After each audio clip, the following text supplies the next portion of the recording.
responsibility on our part for the salvation. I like Ephesians 2:10. It says it in just a little different way. But it speaks about our works and how that He wants us to, I think it's, I wanted to read this so we could get the last part of it. For we are His workmanship, created in Christ Jesus. Unto good We works. quote that often. What for? What are we created for? What is our responsibility in this? He's created us unto good works.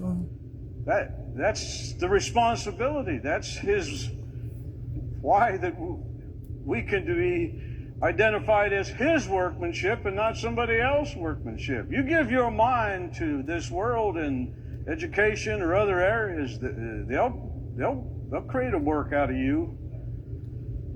But it's not the work that the Lord is creating. His workmanship, created in Christ Jesus unto good works, which God hath before ordained that we should, He say that, walk in, be steadfast in. Walk in. 24/7, 360. Dear God, every day of my life. Well, it doesn't leave time for anything else. Maybe we ought not to have time for a whole lot of else. We're going to have a whole lot more time down the road here.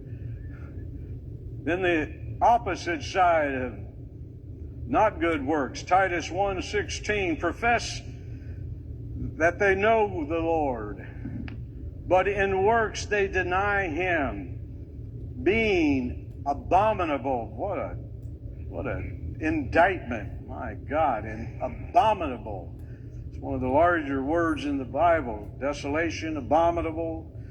I'm glad the Bible uses small words, helps me understand it better. But nevertheless, Peter backed that up in 1 Peter 2:12, talked about honest conversation. Conversation is a lifestyle. Honest conversation.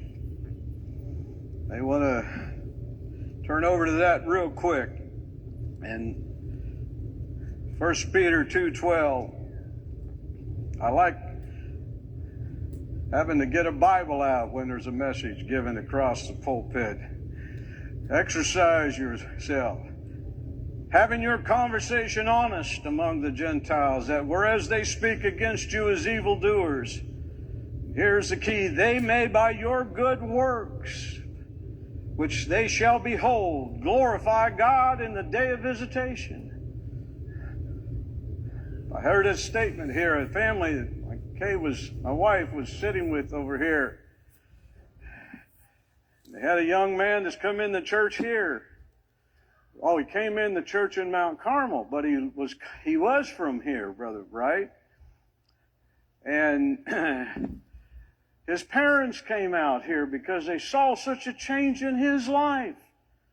And they were raised in a total different type of part of Christianity.